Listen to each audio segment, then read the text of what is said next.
Innal hamdalillah nahmaduhu ta'ala wa nasta'inuhu wa nastaghfiruh wa na'udzu billahi min shururi anfusina wa sayyiati a'malina may yahdihillahu fala mudilla lahu wa may yudlil fala hadiya lahu asyhadu an la ilaha illallah wahdahu la syarika lahu wa asyhadu anna Muhammadan abduhu wa rasuluh. Qala Allah Ta'ala ya ayyuhalladzina amanu taqullaha haqqa tuqatih wa la tamutunna illa wa antum muslimun. Wa qala ta'ala ya ayyuhalladzina amanu taqullaha wa qulu qawlan sadida yuslih lakum a'malakum wa yaghfir lakum dhunubakum wa man yuti'illaha wa rasulahu faqad faza fawzan 'azima. Amma ba'd. Alhamdulillah, segala pujian kita panjatkan kehadirat Allah Subhanahu wa taala atas nikmat iman, nikmat kesehatan dan nikmat usia yang Allah Subhanahu wa taala berikan kepada kita sejauh ini, yang dengannya kita diharapkan oleh Allah Subhanahu wa taala untuk memanfaatkan semua anugerah yang Allah taala berikan tersebut untuk semakin mendekatkan diri kepada Allah Subhanahu wa taala. Salawat dan taslim juga kita mintakan kepada Allah Subhanahu wa taala untuk nabi kita, sayyid kita Muhammad sallallahu alaihi wasallam, yang dengannya, dengan pengajaran, dengan ilmu dan huda yang beliau bawa, sehingga tidak ada satupun dari umat manusia kecuali telah sampai kepadanya dakwah Islam ini. Di antara mereka ada yang menerimanya dan di antara mereka ada yang menolaknya. Jemaah sekalian yang dirahmati oleh Allah Subhanahu wa taala. Allah Subhanahu wa taala berfirman, "Innal ladzina qalu rabbuna Allah tsumma istaqamu tatanazzalu alaihimul malaikah alla takhafu wa la tahzanu wa abshiru bil jannati allati kuntum tu'adun nahnu awliya'ukum fil hayatid dunya wa fil akhirah wa lakum fiha ma tashtahi anfusukum wa lakum fiha ma tad'un nuzulan min ghafurir rahim." Allah Subhanahu wa taala menghikayatkan, membawakan ucapan orang-orang yang beriman di dunia ini. Ucapan dari hamba Allah Subhanahu wa taala. Kata Allah Subhanahu wa taala, sesungguhnya orang-orang yang mengikrarkan, menyatakan pengakuannya bahwasanya Tuhan kami adalah Allah, kami beriman kepada Allah Subhanahu wa taala, kami tunduk kepada perintah Allah Subhanahu wa taala, kami percaya dengan semua pengabaran Allah Subhanahu wa taala. Tsumma istaqamu, kemudian mereka istiqamah di atas semua ikrar tersebut. Mereka istiqamah di atas semua pengakuan tersebut, tidak berubah, tidak bergeser, tidak membatalkan pengakuannya, istiqamah di atasnya. Maka para malaikat, yakni kata para mufassirun, nanti ketika mereka akan wafat, malaikat akan turun kepada mereka. Malakul maut Israel bersama dengan malaikat-malaikat yang lain turun kepadanya ketika akan mencabut nyawanya, kemudian berkata kepadanya, la takhafu wa la tahzan. Jangan kalian takut dan jangan kalian bersedih hati. Jangan takut, jangan khawatirkan mengenai nasib kalian di alam kubur. Jangan khawatir mengenai keluarga yang kalian tinggalkan. Jangan khawatir mengenai hasil akhir yang kalian peroleh di hari kiamat kelak. Jangan takut, wala tahzanu, jangan bersedih dengan semua yang kalian tinggalkan. Wa abshiru bil jannati allati kuntum tu'adun. Yang ada hanyalah bergembira. Kamu cukup bergembira saja dengan surga yang Allah Subhanahu wa taala telah janjikan kepada kalian. Nahnu awliya'ukum fil hayatid dunya wa fil akhirah. Kami adalah pengganti kalian terhadap keluarga yang kalian tinggalkan di dunia. Nahnu awliya'ukum fil hayatid dunya. Kamu meninggal jangan bersedih hati. Kami menjadi wali kamu di dunia, menggantikan kamu untuk mengurus keluargamu, mengurus kerabat yang kamu tinggalkan. Wa fil akhirah, dan tentu saja Allah menjadi wali kamu di akhirat. Walakum fiha ma tashtahi anfusukum, dan di akhirat atau di dalam surga kalian mendapatkan semua hal yang kalian inginkan. Walakum fiha ma tad'un nuzulan min ghafurir rahim, semuanya adalah anugerah dari Allah Subhanahu wa taala yang Maha Pengampun lagi Maha Penyayang. Jemaah sekalian dirahmati oleh Allah Subhanahu wa taala, maka pada ayat ini Allah Subhanahu wa taala menjanjikan surga dengan semua kenikmatan yang ada di dalamnya. Allah taala menjanjikan keamanan di alam kubur, dan Allah Subhanahu wa taala menjanjikan keamanan dari neraka. Allah Subhanahu wa taala juga menjanjikan jaminan untuk keluarga-keluarga yang ditinggal oleh orang-orang yang beriman ketika dia meninggal. Allah janjikan kepada mereka semua keamanan, kenyamanan, kabar gembira. Kenapa Allah Subhanahu wa taala memberikan semua jaminan ini kepada mereka? Dikarenakan mereka mengatakan Rabbunallah. Mereka beriman kepada Allah Subhanahu wa taala, meyakini dengan hati mereka, mengucapkan dengan lisan mereka, dan membuktikan lewat amalan mereka dengan istiqamah. Tsumastaqamu. Maka mengucapkan keimanan, mengamalkan keimanan, dan meyakini keimanan, ini suatu perkara yang dituntut bagi setiap muslim. Kemudian setelah itu dia dituntut untuk istiqamah di atasnya. Karena masuk ke dalam Islam, beramal, beriman kepada Allah Ta'ala, itu saja sudah merupakan perkara yang banyak manusia berat untuk melakukannya. Maka siapa saja yang dianugerahi oleh Allah Subhanahu wa taala untuk masuk ke dalam Islam, untuk beriman kepada Allah Subhanahu wa taala, maka wajib bagi mereka untuk bersyukur kepada Allah Subhanahu wa taala. Faman zuhziha 'anil nari wa udkhilal jannata faqad faz. Dan siapa yang dilindungi oleh Allah dari neraka dan dimasukkan ke dalam surga, maka sungguh dia telah beruntung.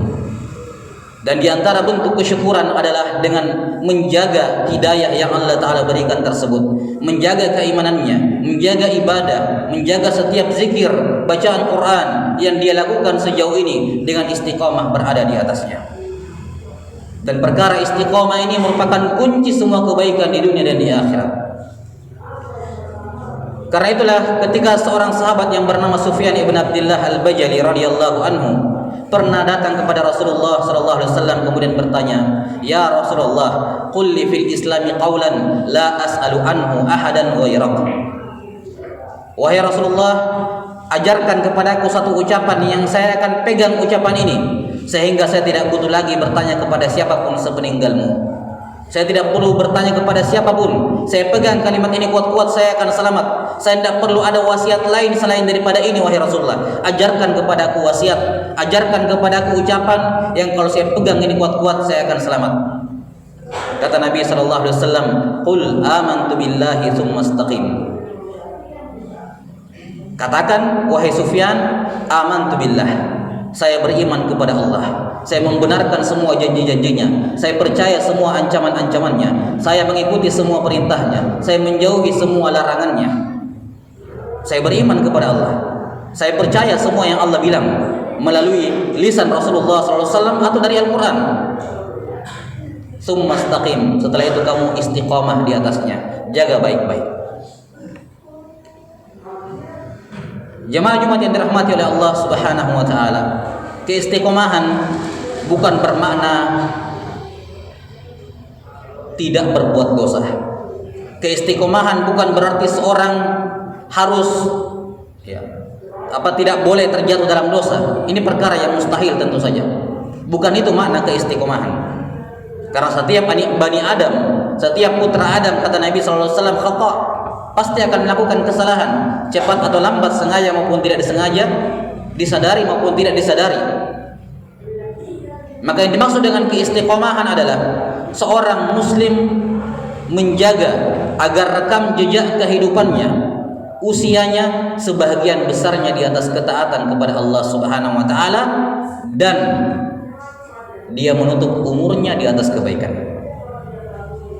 Walaupun di sela-sela itu dia melakukan kesalahan, dia melakukan dosa, dia terpuruk menjauh dari Allah Subhanahu wa taala, tapi itu semua tidak menafikan keistiqomahannya kalau dia bertaubat dan kembali kepada Allah Subhanahu wa taala.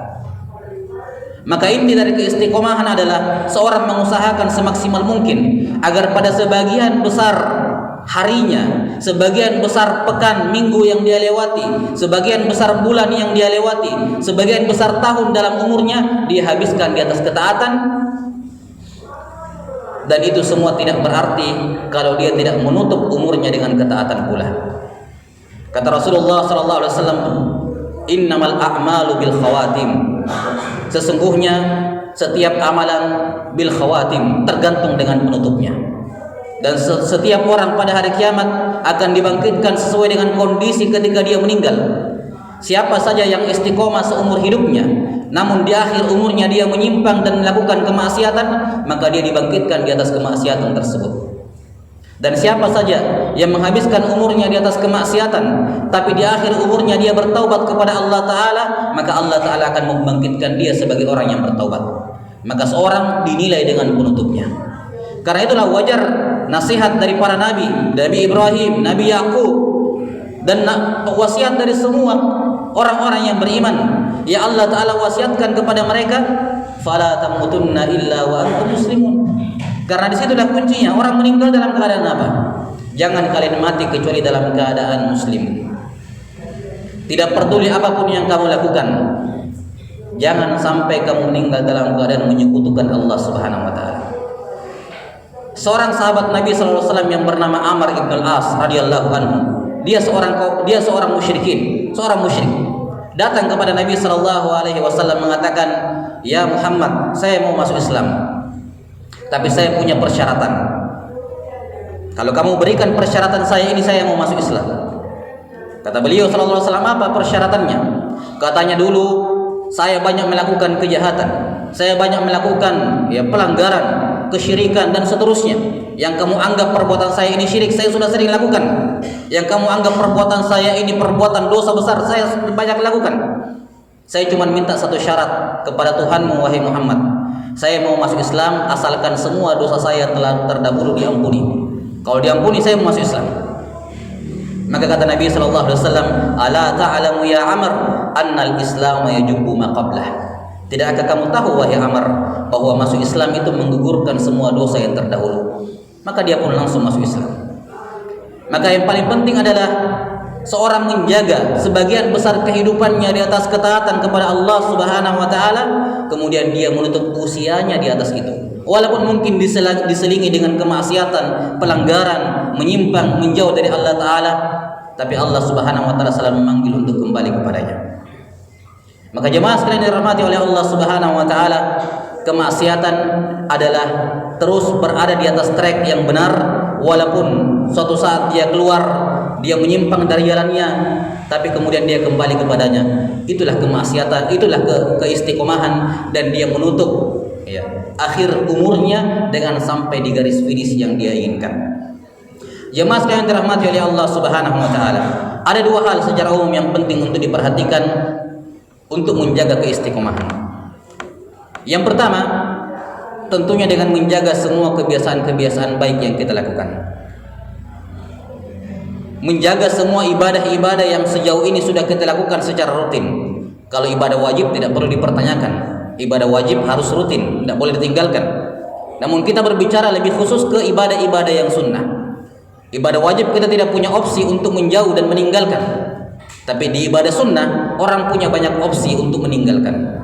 Maka cara untuk istiqamah adalah tetap bertahan di atas ibadah-ibadah sunnah yang sejauh ini dia sudah kerjakan. Walaupun sedikit, karena yang jadi inti keistiqomahan adalah kontinuitas, berkesinambungan. Enggak dilihat seberapa besar dan seberapa banyaknya. Yang dilihat dari keistiqomahan adalah berkesinambungan, terus menerus. Karena itulah ketika Aisyah radhiyallahu anha ditanya tentang amalan yang paling dicintai oleh Nabi sallallahu alaihi wasallam, jawaban Aisyah simpel. Kata beliau, madi ma 'alaiha wa in qall. Ibadah yang seorang itu terus menerus mengerjakannya walaupun sedikit. Para ulama mengatakan dimakruhkan seorang muslim untuk meninggalkan suatu amalan baik yang dia sudah sering kerjakan kemudian ditinggalkan. Hukumnya makruh. Karena itulah Nabi SAW bersabda kepada Abdullah bin Umar, kata beliau, ya Abdullah, la takun misla fulan kana yaqumu minal lail wa taraka qiyamal lail. Wahai Abdullah, jangan kamu seperti si anu itu. dia tadinya punya kebiasaan sholat malam kemudian dia tinggalkan, menunjukkan itu perkara yang dibenci oleh Rasulullah sallallahu alaihi wasallam. Maka semua ibadah sunnah yang kita kerjakan dalam bulan Ramadan tidak boleh berhenti di luar Ramadan. Itu merupakan tanda keistiqomahan. Siapa yang meninggalkan Qur'annya di luar Ramadan, siapa yang meninggalkan salat lainnya di luar Ramadan, yang meninggalkan puasanya di luar Ramadan, itu pertanda dia tidak istiqomah. Itu pertanda dia tidak istiqomah karena dia sudah menjalankan amalan-amalan sunnah kemudian dia tinggalkan. Dan itu bisa menjadi kabar buruk bagi seseorang, di mana para ulama mengatakan bahwa di antara tanda amal kita diterima oleh Allah Subhanahu wa taala adalah kalau amal tersebut melahirkan amalan yang baru, melahirkan ibadah yang baru.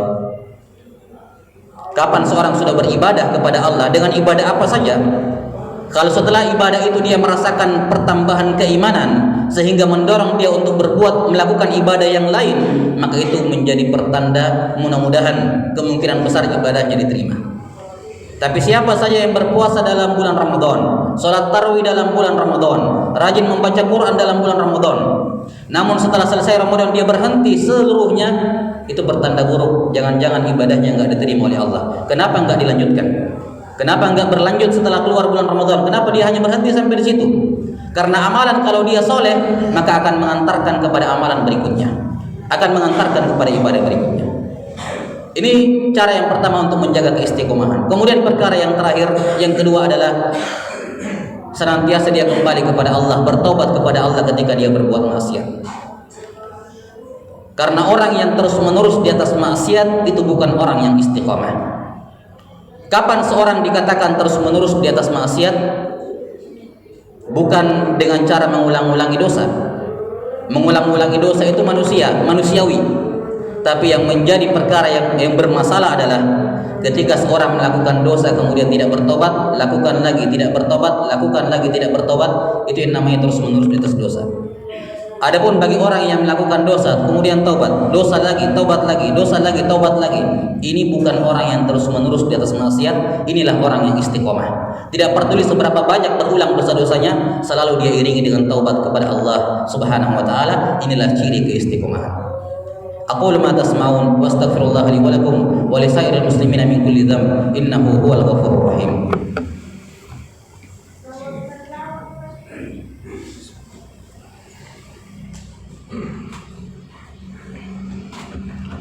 Alhamdulillahi rabbil alamin wal aqibatu lil muttaqin wa la udwana illa 'alal zalimin. Asyhadu an la ilaha illallah wahdahu la syarika lah wa asyhadu anna Muhammadan abduhu wa rasuluh. Qala Allah Ta'ala ya ayyuhalladzina amanu taqullaha haqqa tuqatih wa la tamutunna illa wa antum muslimun. Wa qala jalla wa ala innallaha wa malaikatahu yusalluna 'alan nabi ya ayyuhalladzina amanu sallu 'alaihi wa sallimu taslima. Allahumma shalli ala Muhammad wa ala ali Muhammad kama shallaita ala Ibrahim wa ala ali Ibrahim fil alamin innaka Hamidum Majid. Allahumma barik ala Muhammad wa ala ali Muhammad kama barakta ala Ibrahim wa ala ali Ibrahim fil alamin innaka Hamidum Majid. Allahumma ighfir lil muslimina wal muslimat wal mu'minina wal mu'minat al ahya'i minhum wal amwat innaka sami'un qaribun mujibud da'wat ya qadhiyal hajat. Rabbana la tuzigh qulubana ba'da idh hadaytana wa hab lana min ladunka rahmah innaka antal wahhab. Rabbana arinal haqqa haqqan warzuqna ittiba'ah wa arinal batila batilan warzuqna ijtinabah.